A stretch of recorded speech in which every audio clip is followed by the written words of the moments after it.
નમસ્તે વિદ્યાર્થી મિત્રો, બધાને હેપી ન્યૂ યર. હવે આપણે નવા સત્રની અંદર ચેપ્ટર નંબર 5 આવૃત્તિ વિતરણની વિષમતા આનો અભ્યાસ કરવાનો છે. એમાં એક શબ્દ છે આવૃત્તિ વક્ર. તો આવૃત્તિ વક્રની કોઈ વ્યાખ્યા આપણી બુકની અંદર સીધી સ્પષ્ટ આપેલી નથી, પણ જો આપણે વિષમતા શબ્દ સમજવો હશે તો આવૃત્તિ વક્ર આપણે સમજવું એ જરૂરી છે. તો અગાઉના બીજા ચેપ્ટરની અંદર આપણે આ ભણ્યા કે આવૃત્તિ વિતરણને આલેખની મદદથી કેમ કેમ દર્શાવી શકાય. તો આવૃત્તિ વિતરણમાં અવલોકન હોય અને એની આવૃત્તિ આપેલી હોય, અથવા વર્ગ આપેલા હોય અને એની આવૃત્તિ આપેલી હોય, તો એના આધારે આપણે આલેખ દોરતા હતા, સ્તંભાકૃતિ દોરતા હતા, બરાબર, પાસેની સ્તંભાકૃતિ દોરતા હતા. તો એવી જે આકૃતિ દોરતા તો એમાં આ રીતના આવતું કે અહીંયા આપણે જુદા જુદા વર્ગો કે અવલોકનોની કિંમત લખીએ અને અહીંયા અવલોકન આવે અને આ જગ્યાએ y અક્ષ પર એની આવૃત્તિ આવે, બરાબર. અવલોકનને આપણે xi કહીએ અને આવૃત્તિને આપણે fi કહીએ. તો એ જુદા જુદા અવલોકનો માટે જે આવૃત્તિ આવતી હોય એ આવૃત્તિને જોડીને આ એક વક્ર બને આ રીતના, બરાબર. તો આવા વક્રને આપણે આવૃત્તિ વક્ર કહીએ. હવે આવૃત્તિ વક્રની અંદર આ પ્રકારનો જે આવૃત્તિ વક્ર હોય તો આ જે આવૃત્તિ વક્ર છે એ એકદમ સંપૂર્ણ સુડોળ કહેવાય. એમાં આ જે મહત્તમ આવૃત્તિ હોય, યાદ કરો છો, મહત્તમ આવૃત્તિ ધરાવનાર અવલોકનને આપણે શું કહેતા હતા? કયું માપ કહેતા હતા? તો બહુલક કહેતા હતા. તો મહત્તમ આવૃત્તિ ધરાવતું આ જે માપ છે એને કહીએ બહુલક. તો બહુલકની બંને બાજુ સમાન રીતે વિતરિત થયેલા હોય, અવલોકનો બહુલકની બંને બાજુ સમાન રીતે વિતરિત થયેલા હોય અને આવી રીતના સંપૂર્ણ સુડોળ આપણને આવૃત્તિ વક્ર મળતો હોય તો એવા વિતરણને આપણે સમમિત આવૃત્તિ વિતરણ કહીએ છીએ. તો એ બધું સમજવા માટે આ જે આલેખ દોર્યો એ આલેખ શાનો આલેખ છે? તો આવૃત્તિ વક્રનો આલેખ છે કે અવલોકનની કિંમતો અને એની લગતી આવૃત્તિ એ દર્શાવતા બિંદુઓને જોડી અને આ રીતે વક્ર બનાવવામાં આવે છે. આવા વક્રને આપણે આવૃત્તિ વક્ર કહીએ છીએ. એની વ્યાખ્યા પૂછાતી નથી, એની વ્યાખ્યા ચોપડીમાં પણ નથી આપી, પણ આપણે જ્યારે વિષમતા સમજવું હોય ત્યારે આવૃત્તિ વક્ર શબ્દનો ઉપયોગ કરીએ છીએ. તો એ આવૃત્તિ વક્ર શું છે તો એ તમને સામાન્ય સમજ આપો. તો હવે ચેપ્ટરની શરૂઆત કે આવૃત્તિ વિતરણની વિષમતા, એનો જે વિષમતા શબ્દ છે એ શું દર્શાવે છે? તો આવૃત્તિ વિતરણમાં સમમિતતાનો અભાવ, આવું સંપૂર્ણ સુડળતાનો અભાવ હોય એને આપણે સમમિતતાનો અભાવ કહેવાય. સમમિતતા તમે ક્યારે બનાવો? તો તમે અગાઉના ધોરણમાં જ્યારે ચિત્ર દોરતા હો ત્યારે ફ્રી હેન્ડ કરીને તમે આવું ચિત્ર દોરતા હશો. અહીં વચ્ચે એક લીટી દોરી એની બંને બાજુ સરખો આકાર આપવો જોઈએ. યાદ રાખો, આ રીતના તમે આકાર દોરતા. તો આ આકાર જે દોરતા હતા એમાં વચ્ચેની જે લાઈન છે એની આ બાજુ જેવો આકાર છે તેવો જ આકાર પેલી બાજુ હોય તો આ ગુણધર્મને સમમિતતા કહેવાય. એક નિશ્ચિત રેખાની બંને બાજુનો વક્ર કે ચિત્ર કે રેખા એ સરખી દેખાય એટલે એ સમમિતતાનો ગુણધર્મ કહેવાય. આ રીતનો વક્ર આ બાજુ છે તો એવો જ વક્ર પેલી બાજુ છે. અહીંયા આ બાજુની જે આકૃતિ છે એવી જ આકૃતિ પેલી બાજુ છે તો આવો ગુણધર્મ એને સમમિતતા કહેવાય. અને એ સમમિતતાનો અભાવ હોય એ અભાવને વિષમતા કહેવાય. તો આવૃત્તિ વિતરણમાં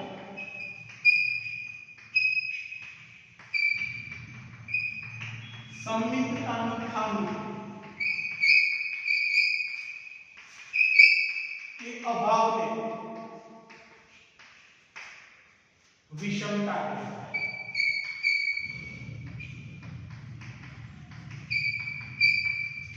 એને આપણે બીજા શબ્દોમાં કહીએ તો આવૃત્તિ વક્ર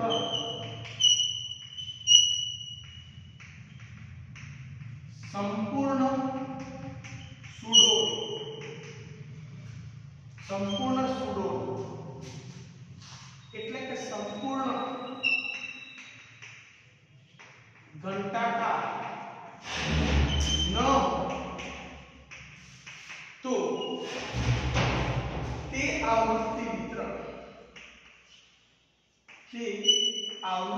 વિતરણની વિષમતા દર્શાવે છે.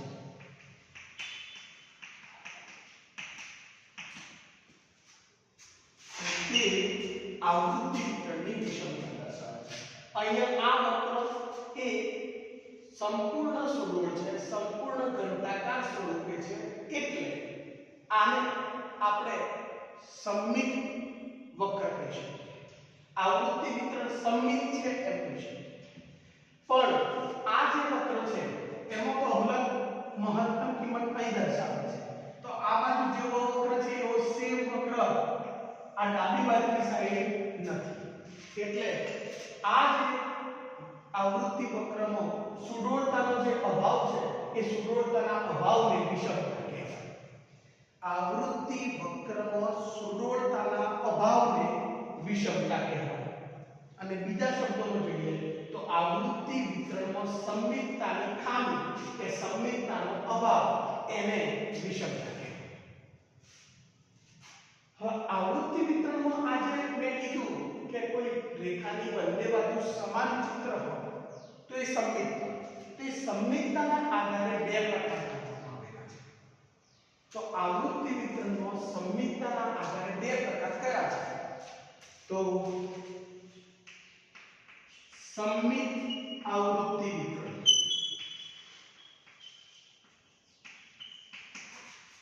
અને બીજું છે વિષમ આવૃત્તિ વિતરણ.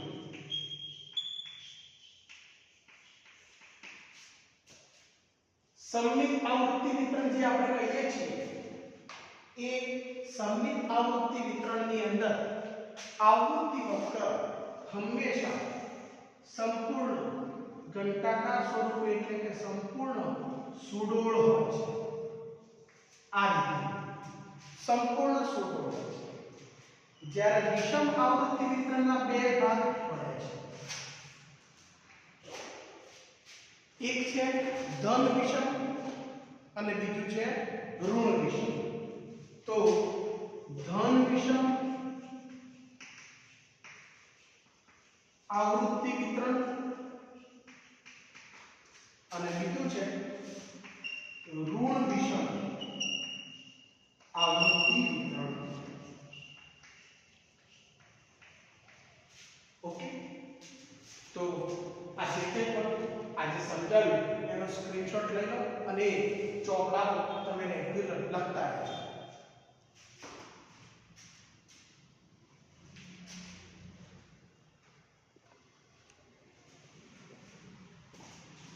વિષમ આવૃત્તિ વિતરણ એના બે પ્રકાર આપણે વાત કરેલી, ધન વિષમ આવૃત્તિ વિતરણ અને ઋણ વિષમ આવૃત્તિ વિતરણ. તો એ બંનેના આપણે આવૃત્તિ વક્રો જોઈએ તો એના આધારે તેની વ્યાખ્યા ક્લિયર થશે કે જે આવૃત્તિ વિતરણના આવૃત્તિ વક્રનો જમણી બાજુનો છેડો વધારે પડતો ખેંચાયેલો હોય, જમણી તરફનો છેડો વધારે ખેંચાયેલો હોય તો તેવું આવૃત્તિ વિતરણ ધન વિષમ આવૃત્તિ વિતરણ છે. પણ જે આવૃત્તિ વિતરણના આવૃત્તિ વક્રનો ઋણ બાજુનો છેડો વધારે પડતો ખેંચાયેલો હોય, ઋણ બાજુનો છેડો આ ડાબી તરફ, જમણી તરફનો છેડો વધુ પડતો ખેંચાયેલો હોય તો ધન વિષમ આવૃત્તિ વિતરણ અને ડાબી તરફનો છેડો વધુ પડતો ખેંચાયેલો હોય તો એને ઋણ વિષમ આવૃત્તિ વિતરણ કહેવાય. આપણે જે સૌથી ટોચવાળો ભાગ છે એને આપણે બહુલક કહીએ છીએ. સૌથી ટોચવાળો જે ભાગ છે એને આપણે બહુલક કહીએ છીએ. બરાબર. મધ્યસ્થ અને બહુલકની અંદર m0 કરતા n મોટા હશે, m કરતા x બાર મોટા હશે. તો બહુલક કરતા મધ્યસ્થ મોટો અને મધ્યસ્થ કરતા મધ્યક મોટો હોય ત્યારે ધન વિષમ આવૃત્તિ વિતરણ કહેવાય. જ્યારે આની અંદર આપણે જોવા જઈએ તો મધ્યસ્થ અને બહુલક અને મધ્યક આ ત્રણ આ રીતે સંબંધ ધરાવે. મધ્યક કરતા મધ્યસ્થ મોટો અને મધ્યસ્થ કરતા બહુલક મોટો. બરાબર. તો આ એના લક્ષણ કહેવાય કે જે x બાર છે સૌથી મોટો એના કરતા મધ્યસ્થ નાનો અને એના કરતા બહુલક સૌથી નાનો હશે. જ્યારે આની અંદર x બાર કરતા મધ્યસ્થ એ મોટો હશે અને એના કરતા બહુલક એ સૌથી મોટો હશે. હવે બીજું ચતુર્થકોનો તફાવત q3 - m અને m - q1. ધન વિષમ આવૃત્તિ વિતરણની અંદર q3 - m નો જે તફાવત છે એ મોટો હશે. જ્યારે ઋણ વિષમ આવૃત્તિ વિતરણની અંદર q3 - m નો તફાવત એ m - q1 કરતા નાનો હશે. આ બે મુખ્ય ગુણધર્મો આપણે સમજવા. તો વિષમ આવૃત્તિ વિતરણના મુખ્ય બે પ્રકાર: ધન વિષમ આવૃત્તિ વિતરણ અને ઋણ વિષમ આવૃત્તિ વિતરણ. ધન વિષમ આવૃત્તિ વિતરણની વ્યાખ્યા આપવાની થાય તો આપણે કઈ રીતે આપવાનું? તો જે આવૃત્તિ વિતરણના આવૃત્તિ વક્રનો જમણી તરફનો છેડો, ધન વિષમની અંદર જોઈએ તો જમણી તરફનો છેડો નાનો અને ડાબી તરફનો જમણી તરફનો છેડો વધારે પડતો ખેંચાયેલો હોય અને ડાબી તરફનો છેડો એ ઓછો ખેંચાયેલો હોય. તો વ્યાખ્યા ફરીથી બોલું છું. ધન વિષમની વ્યાખ્યા શું? તો જે આવૃત્તિ વિતરણના આવૃત્તિ વક્રનો જમણી તરફનો છેડો વધુ પડતો ખેંચાયેલો હોય તેવા આવૃત્તિ વિતરણને ધન વિષમ આવૃત્તિ વિતરણ કહેવાય.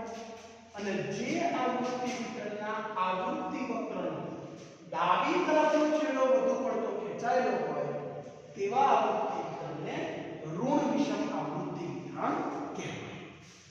આના પછીના નેક્સ્ટ વિડિયોની અંદર આપણે સમમિત આવૃત્તિ વિતરણના લક્ષણો અને વિષમ આવૃત્તિ વિતરણના લક્ષણો એનો અભ્યાસ કરીશું, જે 2 માર્ક્સના પ્રશ્નો પૂછાય. તો આનો સ્ક્રીનશોટ લઈ લો અને ચોકામાં ખાસ લખજો.